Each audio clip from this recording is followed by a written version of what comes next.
Olá, você que é inscrito no canal. Dessa vez nós estamos com o testemunho do Adriel Rocha, não é isso? O Adriel, que é ex-testemunha de Jeová, que vai contar um pouco da sua história aqui para que possamos conhecer. Portanto, Adriel, você pode se apresentar, conhecerem melhor e falar a sua história.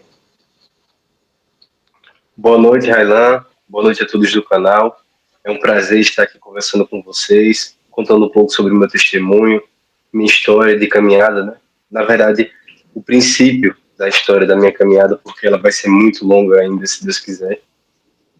Eu me chamo Adriel Rocha, sou de Alagoas, sou alagoano, tenho 19 anos, e passei a minha infância toda e adolescência nas Testemunhas de Jeová, na religião das Testemunhas de Jeová. Desde muito pequeno, participava ativamente, participava do serviço de pregação, né, de casa em casa, dava estudos bíblicos, enfim, tinha uma vida bastante ativa na religião. Na adolescência também, até os 16 anos, que foi onde começou a minha conversão, onde eu comecei a me afastar das atividades comuns das Testemunhas de Jeová.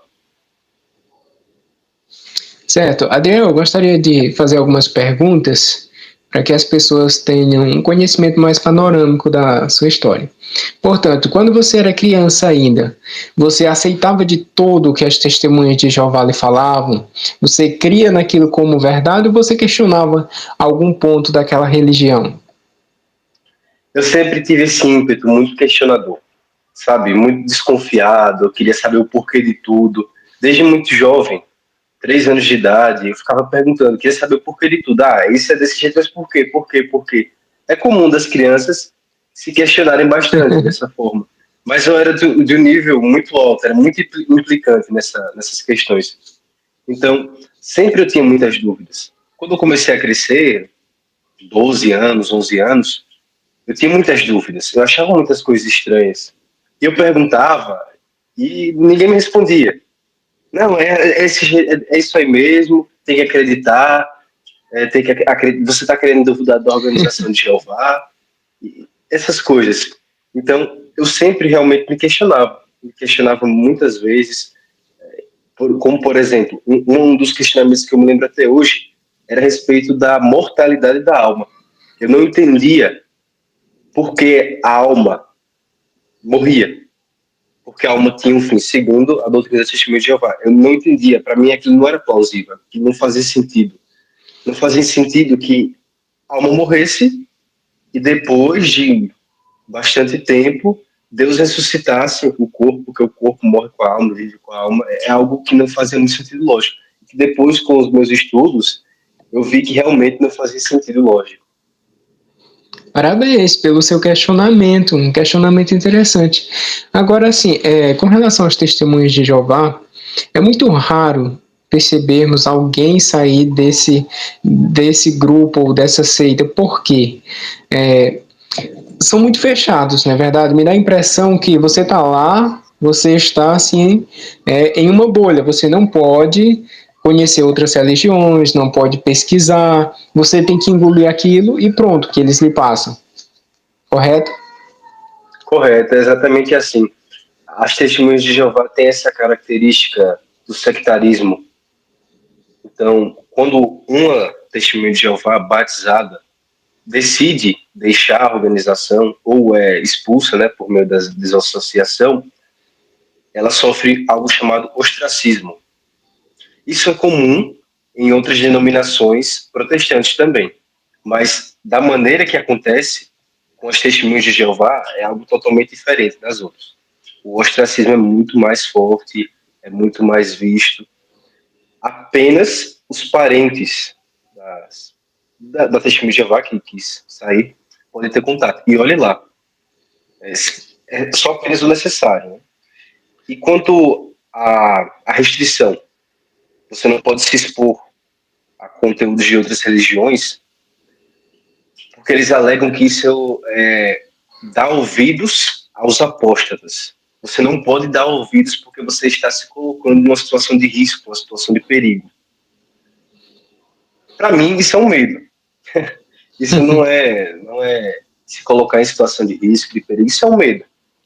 Então você só pode estudar a respeito de outras doutrinas, cristãs ou não, hinduísmo, budismo, enfim, todas as vertentes religiosas, a partir dos livros das próprias testemunhas de Jeová.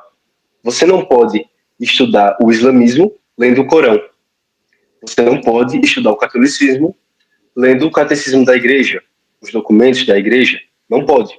Você só pode estudar as outras religiões com os livros das testemunhas de Jeová. É algo totalmente enviesado. É algo que foge o verdadeiro estudo, a verdadeira honestidade intelectual.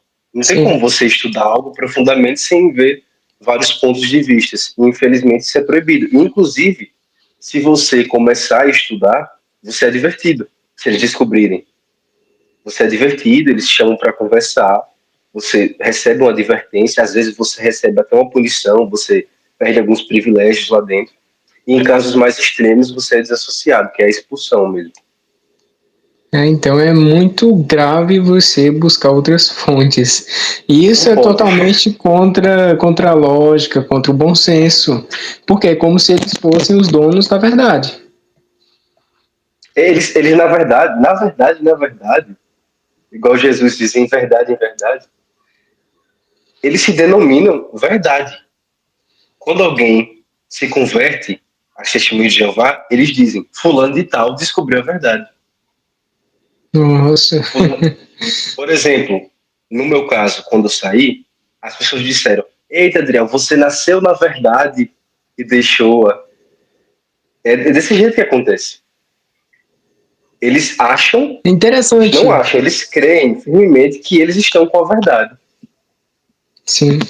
Porém, é uma fé cega, não tem razões, como nós veremos adiante no seu testemunho. E isso nós podemos notar não só na religião Testemunho de Jeová, como também em outras denominações, umas mais, outras menos. Por exemplo, eu fazia parte de uma igreja batista, a igreja batista ela não é tão sectária, mas uma vez eu vi um cara que estava viajando do meu lado, que era da igreja batista, mandando uma mensagem no WhatsApp, perguntando para o pastor dele se aquele livro seria bom para ele. Ele mandou lá a foto do livro e perguntou se era bom para ele ler. Porque tudo que ele lê tem que passar logo pelos requisitos do pastor. Então tem que estar dentro tem que ter o crivo dele, tem que estar dentro dos padrões daquela religião ali. Pelo menos aqui na minha cidade, a Igreja Batista, o pastor que tinha aqui era muito assim, pegava muito no pé com relação a outras religiões, apesar que ele, para mim, era uma boa pessoa, fiz parte de lá e tudo, mas tinha assim essa característica de não permitir os membros, né, os fiéis, conhecerem nada além daquilo. Então, agora vamos entrar na parte do catolicismo. Como foi o seu primeiro contato com o catolicismo? Antes de você me falar qual o seu contato, seu primeiro contato com o catolicismo, eu queria que você me falasse a visão que você tinha do catolicismo. Seria a pior religião? Seria a pior seita? Como que é isso? As testemunhas de Jeová, elas acreditam que o catolicismo é a maior das religiões falsas. É a Babilônia Grande. É a grande meretriz. Na verdade, a grande meretriz é o conjunto de todas as religiões falsas. Na teologia das testemunhas de Jeová, o conjunto, a Igreja Católica, os protestantes, os hindus, os islâmicos, eles são chamados de Babilônia Grande porque, segundo a visão deles, essa é a doutrina errada que só deles é certa, enfim. Mas a religião católica é vista como a pior dentre todas essas. É a pior. É a pior mesmo. E essa é a visão que eu tinha. Só que eu não era tão anticatólico assim. Eu tinha um anticatolicismo comum de qualquer protestante, mas eu não era tão anticatólico assim. Eu não odiava. Porque tem gente que passa, eu conheço pessoas que passavam na frente de uma igreja católica com os pés no chão. De tanto ódio, de tanta repulsa. E eu conheço pessoas até hoje que realmente têm muita resistência à fé católica. Eu não era tão anticatólico assim, eu não entrava em debates contra a católica, se apontava dedo, você está errado. Muitas pessoas, inclusive da minha família, faziam isso, mas eu nunca tive esse ímpeto apologético contra os católicos. Para mim, eles estavam ali, tudo bem. Mas Mas eu por não que você acreditava não nada. tinha? Eu não sei explicar. Eu não era tão anticatólico. Eu era contra as doutrinas, claro. Eu tentava Sim. Mas refutar. você não se preocupava, é isso? Você não se preocupava em Não, combater. não. Para mim, Não eu entendi. não sentia tanta vontade de combater. Eu entrava em debate com os protestantes, várias vezes. Debatia muito Mas com os mesmo protestantes. discordando dos católicos e muito, você não debatia contra eles, com eles. Não, eu nunca debati com um católico de verdade. Assim, da minha conversão, antes de começar a me expor à fé católica, eu nunca realmente debati com um católico. Eu conversei, mas às vezes me perguntava. Tinha um professor meu, inclusive um abraço para o Aldemir, ele vai assistir isso aqui com certeza. Era um professor meu do ensino médio, ele era católico. E ele às vezes me perguntava. Ele é bem católico, né? Sim.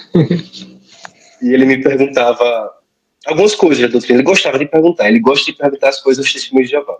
Ele perguntava: isso 144 mil. E eu dava uma desconversada, tal, não sei o que, mas debater, nunca debati com ele.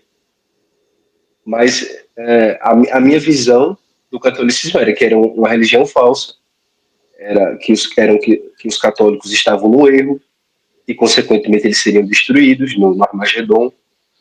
Mas eu não tinha esse ímpeto, essa vontade, essa gana de querer debater com os católicos e arrancar a galera da religião católica. Por quê? A minha família toda paterna é católica, minhas tias são católicas, os meus tios. E se eu ficasse com essa apologética toda, teria uma relação péssima com eles. Né? Mas Entendi. No fundo tem essa razão, né, dos familiares católicos. Imagino que muitos deles talvez nem sim, tão praticantes. sim. A maioria não. Entendi. Sabe o que me chama a atenção nisso? Que você falou, você achava o catolicismo a pior religião no sentido doutrinário? É porque eu vejo que no meio protestante, e isso hoje me confirma a minha fé católica. Eu vejo que no meio protestante eles se atacam, eles se auto-intitulam, ou melhor dizendo, intitulam outras denominações de seitas. E assim eles fazem também com o catolicismo. Só que o catolicismo, de forma pior, eles têm assim uma birra, né, como a gente costuma falar no Nordeste, bem maior com o catolicismo. Isso para mim é uma confirmação que o catolicismo está com a verdade, porque é a religião mais perseguida, não tem outra igual, é a mais odiada. Olha, você pode Sempre chegar, apanhou. por exemplo, para um adventista assembleiano e falar sobre testemunhos de Jeová, por exemplo.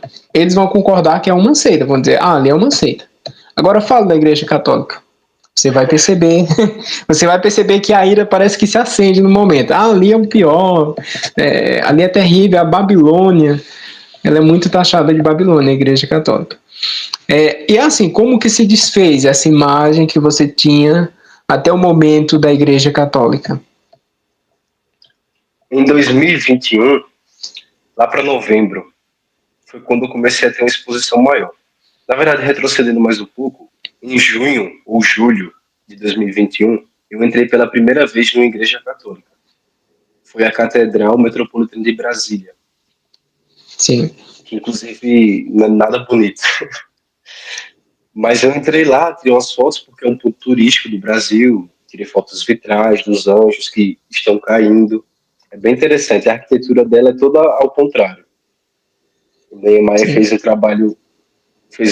trabalho, né, muito bem feito, entre aspas.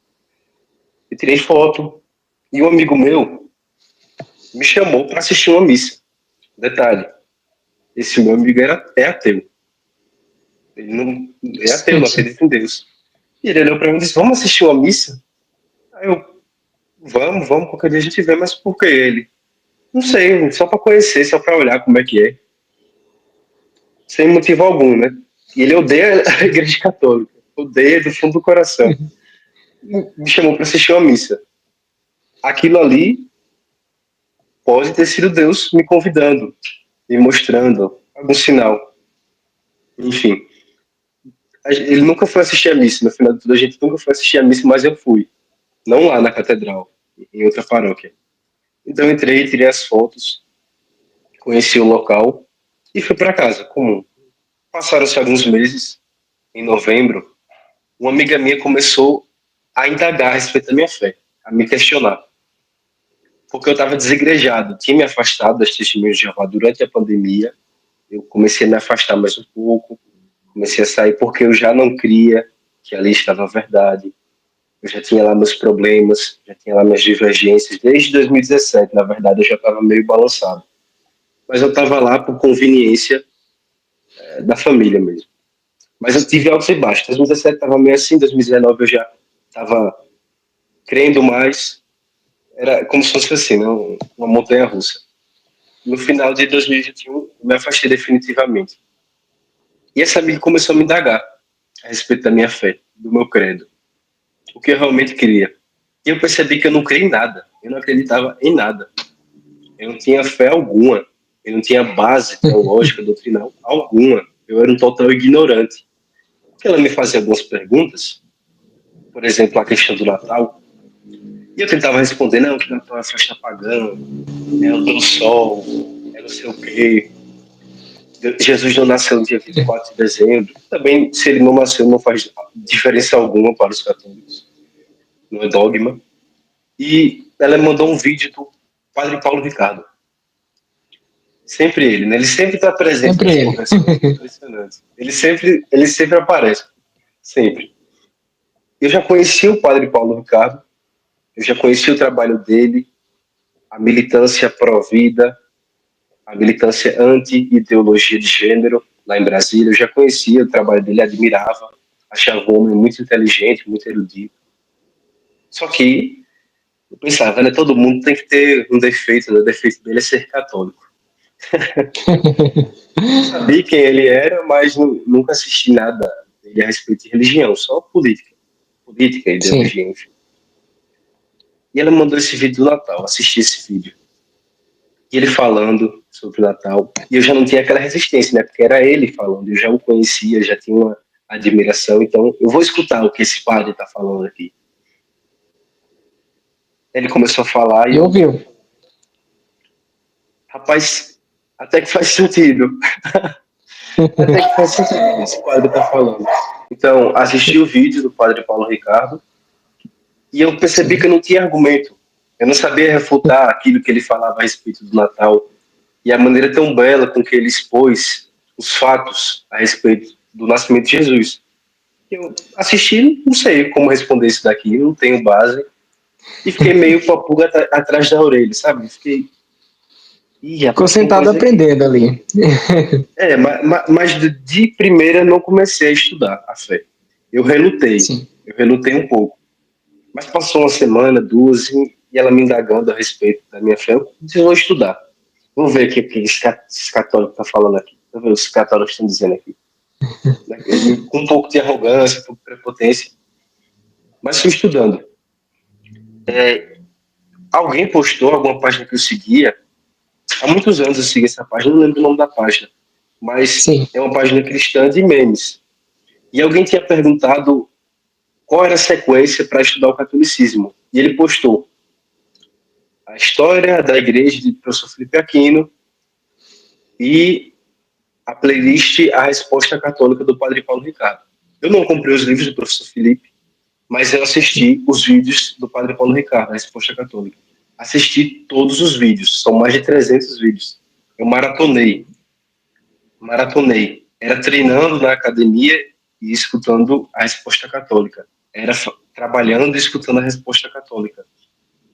E vários preconceitos que eu tinha foram caindo, um por um. Ainda ficaram algumas coisas dizer, não, aqui, peraí também, né? Calma lá. Todo mundo igual, né? Todo mundo passa por esse processo. Na minha vez, sem querer lhe interromper, aconteceu dessa forma. Tudo bem, essa doutrina aqui entendi. Agora tem essa aqui de, por exemplo, Imaculada Conceição, essa aqui eu não aceito. Aí quando você vai estudar, aí vai e cai a ficha, realmente faz sentido. Porque, assim, as doutrinas marianas, eu até aconselho quem está estudando, estude por último. Eu acho que deve ser por último, as doutrinas marianas. Porque Sim. você deve crer primeiro na tradição, por exemplo, para poder aceitar as doutrinas relacionadas à Virgem Maria. Purgatório. Não estude primeiro o purgatório, estude questão de sola escritura, quem está nos acompanhando está estudando. Quando você entender que não é somente as escrituras, aí sim você vai apelar para a tradição, e na tradição você vai ver muita clareza a respeito das outras doutrinas. Eu acredito que existe uma ordem que seria muito bom que as pessoas seguissem esse passo a passo para estudar a fé católica.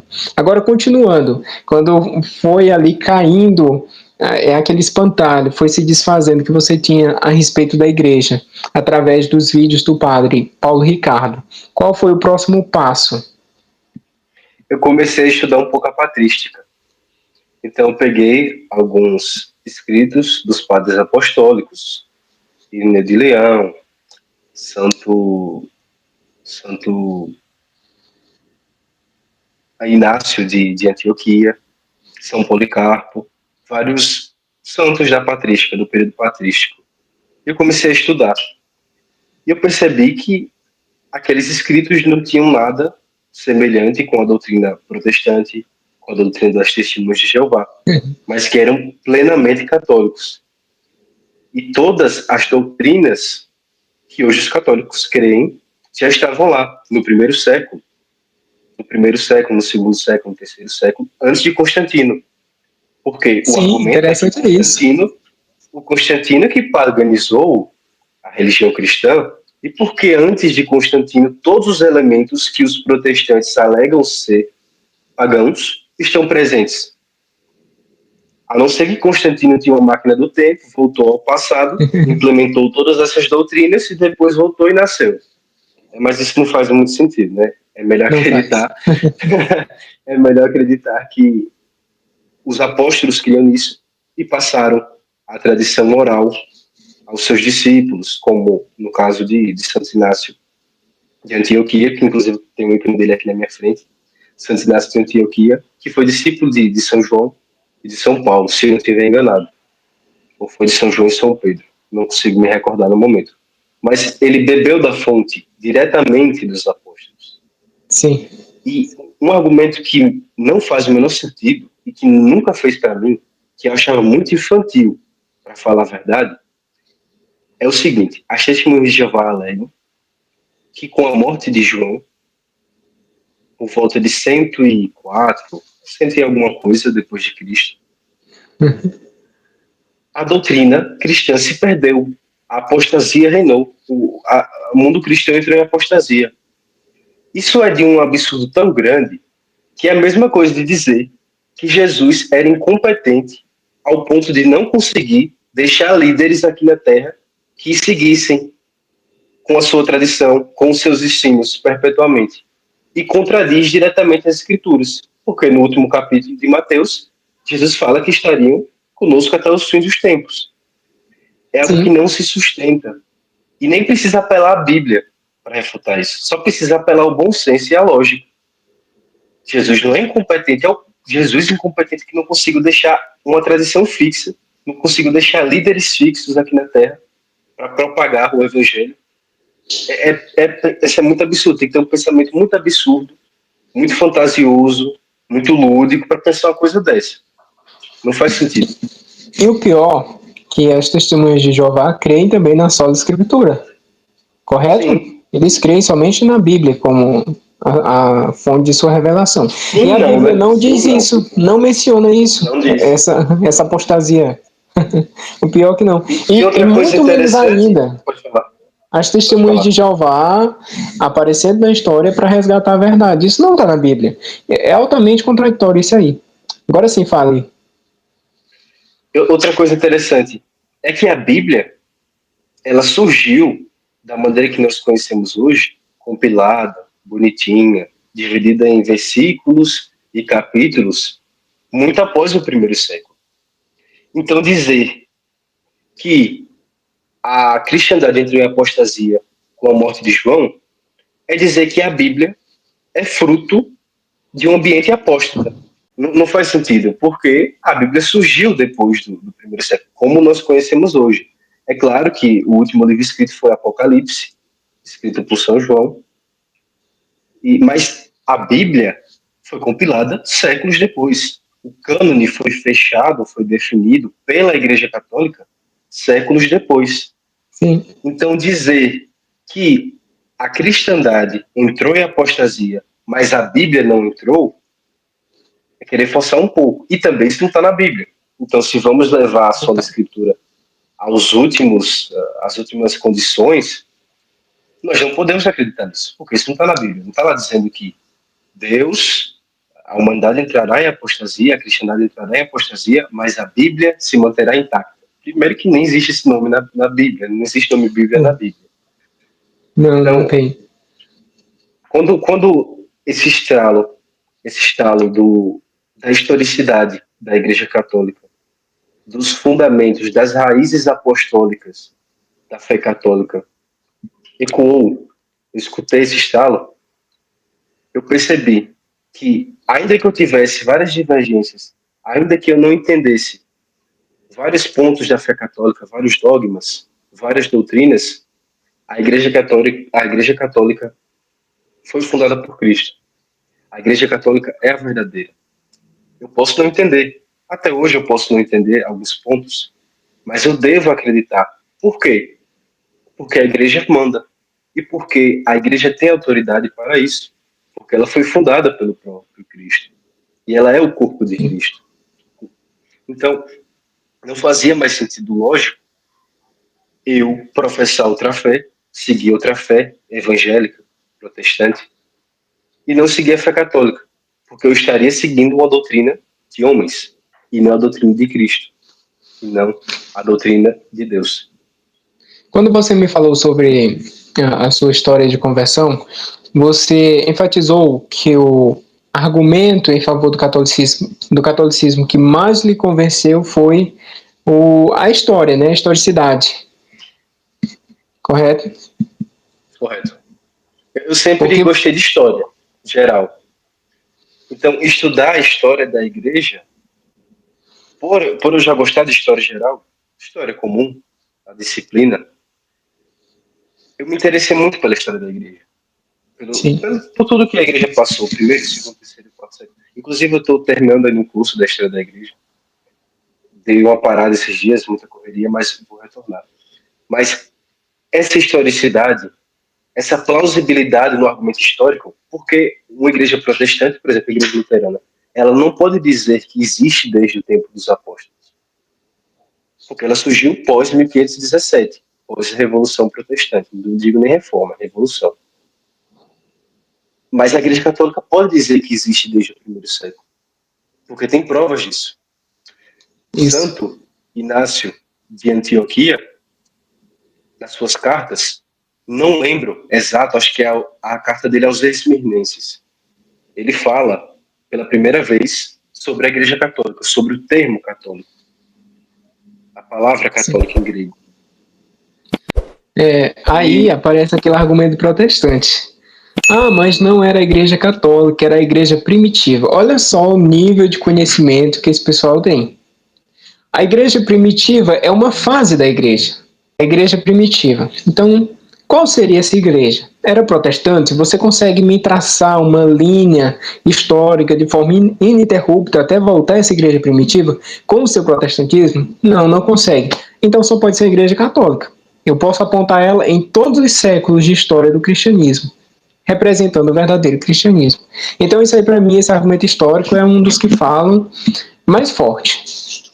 Esse também foi o que me conquistou, né, me cativou, porque tem pessoas que se convencem pelos milagres eucarísticos. Então, eu conheço pessoas que leram Santo Agostinho, que leram a vida de outros santos e se impressionaram. Tem até uma santa católica, Santa Edith Stein, Santa Benedita da Cruz, que ela era filósofa e ateia. E ela leu a vida de Santa Teresa d'Ávila. Numa noite, ela leu um livro, acho que Castelo Interior. Ela era judia e ateia. Ela leu o livro numa noite só. Leu o livro inteiro. E ela ficou impressionada com aquilo, ficou apaixonada. Ela queria mais, e queria mais, queria mais, e se converteu com a vida dos santos. Não foi nem com argumento histórico, foi com a vida dos santos. Então, a conversão, isso mostra também a pluralidade da Igreja Católica. É muito bela essa pluralidade. Então, algo pode me cativar e algo pode cativar. Coisas diferentes podem cativar. Sim. No meu caso foi o argumento histórico, mas coisas pessoas que foram os milagres, ou foi mover sobrenatural de Deus. Acontece. Eu conheço pessoas que foi por conta da teologia. Eu, por exemplo, a teologia foi muito influente. Por quê? Eu me considerava o tal teólogo quando estava lá na Assembleia de Deus, sem entender nada, praticamente. Aí eu fui tentar refutar a Igreja Católica. Eu fui tentar refutar e fui refutado. Assim, todas as vezes que eu tentava refutar uma doutrina, aquela doutrina ali me refutava. Quando eu ia ver na fonte católica. O segredo foi eu aprender a observar as duas partes. Eu observava ali os argumentos que a minha denominação tinha, e os argumentos da Igreja Católica. Aí, para mim, derrubou, desmoronou tudo que eu tinha construído. Eu fiquei quase depressivo. Meu Deus, e se eu mudar de religião, perder a salvação? E como é que vai ser? Aí eu parei de estudar um tempo, alguns meses, porque eu tinha medo de virar católico. Aí a minha consciência me questionava, você quer a verdade ou não quer? Então eu decidi, eu quero a verdade, então eu vou em frente. Até que eu cheguei, de fato, no catolicismo. Eu fui a primeira vez a uma missa em janeiro de 2022, ano passado, dia 16 de janeiro. Não conversei com ninguém, não conversei com o padre. Enfim, eu não tinha ninguém que eu pudesse conversar pessoalmente que fosse católico. Não tive ninguém para me direcionar pessoalmente. Graças a Deus tive excelentes diretores celestiais, primeiramente, e também virtuais. E passou-se um tempo, após essa minha primeira visita à igreja, minha primeira Santa Missa, fui sempre, constantemente à missa. Até que a primeira vez que eu conversei com o padre foi em Alagoas, foi com o Padre Márcio Cândido, um grande homem de Deus. E eu conversei com ele a respeito dos sacramentos, tal, como eu faria para receber. E ele me disse que eu deveria, quando retornar a São Paulo, iniciar a turma de catequese para receber os sacramentos. Conversei com ele, contei a situação. Enfim, foi o primeiro padre que eu conversei. Chegando aqui, fui a uma paróquia próxima à minha casa. Primeiro só assisti a missa, não conversei com o padre. Só assisti a missa e fui a um encontro de jovens. E nesse encontro de jovens, eu conheci a primeira pessoa da minha paróquia, que, pela graça de Deus, será o meu padrinho de batismo, que é o Alan. Estávamos lá no encontro, eu estava saindo, nesse encontro eu me emocionei muito, a pregação foi uma pregação muito emocionante. Eu saí, quando eu estava saindo, o Alan se aproximou de mim e perguntou: eu posso te abraçar? Eu posso te dar um abraço? Eu falei: pode, claro. Ele me abraçou, a gente se cumprimentou, nos conhecemos, e ele me convidou para fazer parte dos acólitos. Ele falou: você quer entrar na pastoral dos acólitos? Eu falei para ele que não era batizado, enfim, expliquei a minha situação. E desde lá a gente começou a conversar. Ele foi meu primeiro amigo aqui na paróquia. E assim começou a minha vida pastoral, minha vida comunitária na igreja. Hoje, graças a Deus, vou receber os sacramentos dia 8 de abril, no Sábado Santo, e já vou iniciar o ministério de catequista. Graças a Deus. Olha, que maravilha. Começar agora a catequese de primeira comunhão para as crianças. Eu sempre tive essa vontade de ensinar. Eu gosto muito de ensinar. Gosto muito de aprender e gosto muito de ensinar. E desde que eu comecei, antes de começar até o processo, as pessoas me chamavam: não, quando se batizar, você tem que ser catequista, né? Você vai vir para os catequistas e tal, você explica bem, enfim. Até que eu aceitei o convite. Relutei e disse: não, eu preciso estudar mais. Realmente preciso. É muita coisa, é uma responsabilidade muito grande. Mas muito grande. Orei bastante, pedi a Deus e realmente isso era da vontade dele. E eu aceitei esse ministério. Enfim, essa foi minha trajetória, desde a primeira missa até o momento, né?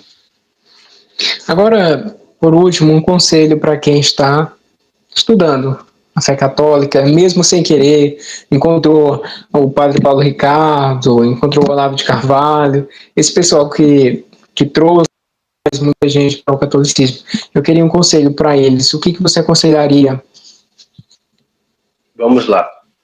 Se você que está me ouvindo, meu irmão, minha irmã, está interessado pela fé católica, está nesse caminho, está com muitas dúvidas, a gente sente aquela angústia. Será que eu vou perder minha salvação? Será que é verdade? Será que não são as artimanhas do diabo tentando me desviar? Porque até o diabo cita as escrituras, ele tentou Jesus com base nas escrituras. Será que eles não estão tentando me enganar? A gente sente esse receio, é normal, é comum. Nós não gostamos de mudanças. Nós não gostamos de achar que estamos no erro, que estamos enganados ou que fomos enganados. Mas se você realmente está interessado, tem vontade de se aprofundar na fé cristã, de descobrir onde está a verdade, primeiro de tudo, ore muito. Peça a Deus a sabedoria, o entendimento. Coloque a sua angústia, a sua dúvida. Lance seus fardos sobre ele e peça que ele o guie ou a guie no caminho correto, no caminho que você deve andar, no caminho da verdade. E que todos esses preconceitos, todas essas divergências possam cair por terra e que ele possa realmente te guiar. Porque não é fácil, nós vamos sofrer. E quem disse que não iríamos sofrer? Jesus disse que iríamos ter lamentações, que seria difícil. Mas peça a ele esse entendimento para que possa tomar a decisão correta e possa realmente guiar a verdade. Depois de muita oração, concomitantemente, paralelamente, estude bastante a fé católica. E não só a fé católica. Estude também os credos protestantes e compare os argumentos dos dois. Veja qual dos dois é mais plausível faz mais sentido. Não só estude de um lado ou do outro, mas beba da fonte dos dois lados. Estude o catecismo da igreja, leia a Sagrada Escritura, estude a tradição apatrística, Santo Irineu de Lyon, Santo Inácio de Antioquia. Enfim, estude a fé católica com base nos escritos católicos. Não adianta você querer estudar a fé católica com base nos escritos protestantes. Isso não faz o menor sentido. Até porque se eu fosse estudar profundamente e sistematicamente a fé protestante, eu pegaria os manuais teológicos, dogmáticos protestantes, os escritos de Lutero, de Calvino, de Zwingli, dos grandes nomes do protestantismo. Então, esses são os meus dois grandes conselhos. Muita oração, pedindo a Deus o entendimento, lançando os fardos sobre ele, e estudo. Mas estude de uma maneira sincera, sem preconceitos. Abaixa a guarda, como diz a história. Não vai armado. Não vai armado. Fica tranquilo, estuda tranquilo. Se dá o benefício da descrença, finge que você não acredita em nada e só absorve.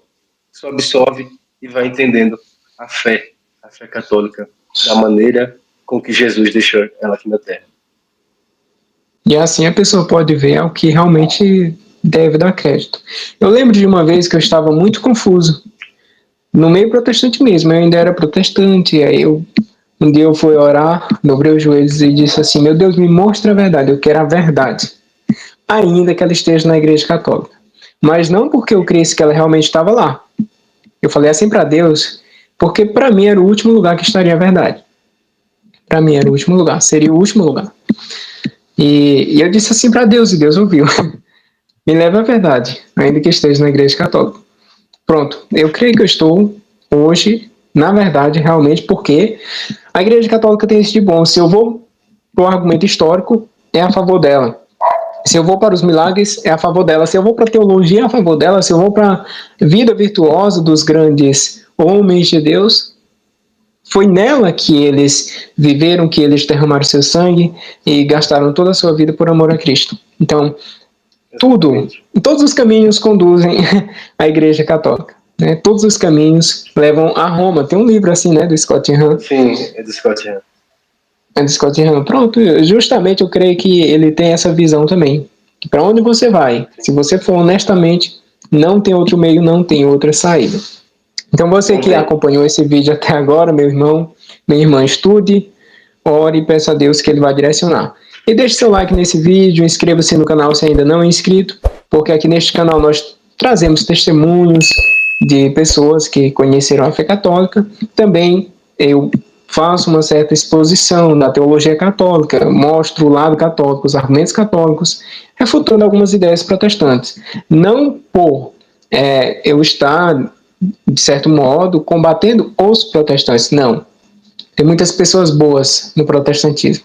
Eu combato ideias, eu sempre enfatizo isso. Ideias erradas. Eu quero tirar as pessoas do erro. Se eu vejo alguém caminhando próximo a um precipício, está ali correndo risco de cair, eu devo avisar essa pessoa. Não estou dizendo que o protestantismo, de fato, é um precipício que vai levar ao inferno. Não. Pode haver salvação no protestantismo? Sim, pode. Porém, estar plenamente na verdade é muito melhor do que estar com parte dessa verdade. Correto? Eu creio que todos concordam com isso. Portanto, é isso. Muito obrigado, meu amigo, por tirar um tempo, compartilhar conosco sua história. E foi muito rica e assim, inteligente que todos... Né, quão bom seria se todos pensassem assim, agissem dessa forma, estudando de forma responsável. Muitas pessoas chegariam à verdade com maior facilidade. Eu creio que seria de bom proveito. Então, tchau, muito obrigado. E é isso. Eu que agradeço. Edificar a vida das pessoas. Amém, amém. Muito obrigado.